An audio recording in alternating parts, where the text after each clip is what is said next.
A New Hope, Nier Chapter 151 Fan Fiction by Azazyel. Please subscribe to this YouTube channel for listening and patreon.com/Azazyel to read all of his stories. Coming into Rennala's dark chambers, I was soon accosted by these malformed things. Rennala had the Elden Ring shard of rebirth, and its effects were more than apparent. As crawling on the ground were dozens. Literally, hundreds of child-faced, half-formed adults with lame legs that couldn't support their weight. And floating in the center of the massive room was Rennala. She was tall, much taller than I was, at probably 8 to 9 feet tall. But I could see her beauty as her eyes remained transfixed upon a glorious glowing piece of amber she hugged to her bosom. I gently danced around her malformed children, knowing that even in Rennala's madness she loved them as she considered them her own children, and as I came closer to her form I used my magic to raise the ground beneath my feet to form a pillar that lifted me off the ground and brought me close to Rennala's silent glowing orb, that of magic that she was surrounded by. "Rennala?" I asked, gently poking the sphere of magic and flinching as a small jolt of electricity arced and snapped into my finger, making me wave my hand to throw off the stinging sensation. I looked into her blue eyes that were tinged with gold from the glowing amber and the glowing sphere surrounding her form. And I sighed as my body was coated with my glowing purple aura to cover my form from any damage. "Welp. Let's try closing a gap on a demigod." I activated my semblance of gap manipulation, and I could grasp the gap between Rennala and myself with the barrier between us. And with a flex of my will I slammed shut the gap between us, with the barrier shattering as Rennala was yanked towards me with her eyes widening. And my heart tinged with pain as, rather than defending herself or even attacking me, she just curled up in a ball around the ball of amber that held the Elden Ring shard of rebirth. The Elden Ring shard that she has been for years using to try to recreate her lost children.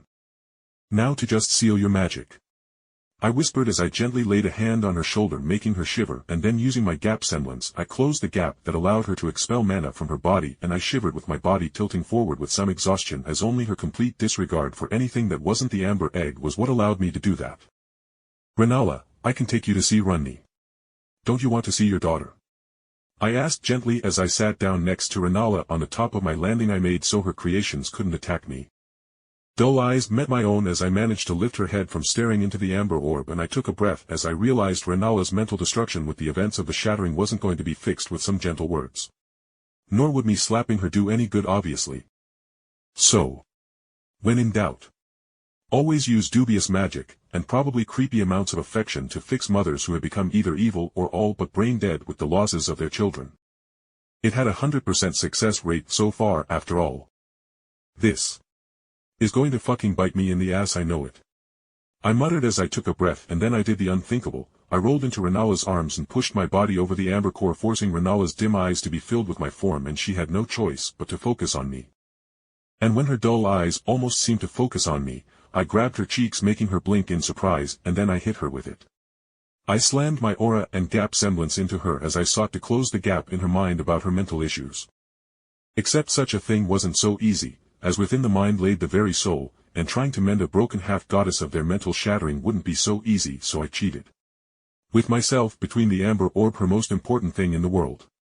And as her natural desire rose to reattain the sight of said golden egg, I closed the gap between the egg and myself being separate things in her mind, and my vision went dark as my aura drained out completely at having touched such a powerful thing within her mind.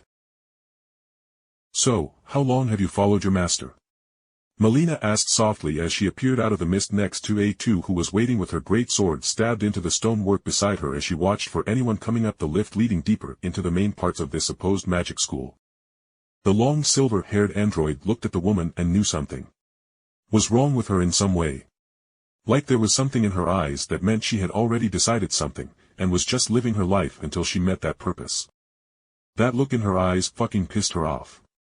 It reminded her all too painfully of her life running around on Earth killing machine lifeforms and the Yoarhai agents that attempted to end her life for going AWOL after she learned the original humanity was dead on her world. That dead-eyed look of having already accepted her destiny was the same eyes she had before she found Jake bleeding out from a gunshot wound and he got pissy and broke one of her heels. It brought back good memories of the bunker and the constant intimacy they shared. But regardless, A2's jaunt down memory lane of the simpler days where Jake wasn't trying to save worlds were cut short as she responded plainly. "Jake isn't my master.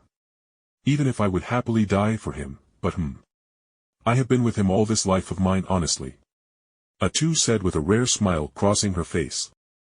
As from the moment she saw Jake and knew he was human, knew her life now had purpose. She had been reborn, and from then she had spent as much time as she could in Jake's presence when she wouldn't interfere with his goals. With A2 having answered Melina's question, she decided to also say something even though she thought it was a pain. But she knew Jake had some thoughts about this girl, she knew Melina meant something to Jake even though they had met but days ago. So she decided to be blunt. Melina. I know that look in your eyes, you dying isn't worth it. She stated bluntly, and a heavy tension filled the air as her robotic eyes met Melina's golden eye that stared at her coldly from under a hood. And for a moment there was that tension before Melina broke it as she stated blandly. Thou words are not applicable to my situation. There must dash. Atu loudly sighed and held up a hand to Melina's face, making her go silent, while a glare entered her eye at being silenced so rudely, but A2 honestly didn't give a shit. She didn't care about Yora's weird insane inner conflict between Jake having more white-haired or blonde-haired babies. But she did care about how Jake felt. And once again she knew Jake had something going for Melina, so she said with no space for argument. No, Melina. No sacrificial play with Jake, that will just make him do something utterly stupid like pulling some kind of bullshit divine flame or fighting some dark god to resurrect you. And I won't let your stupid-ass sacrificial play make him do something stupid when Jake can probably do whatever that would have required your sacrifice without you dying.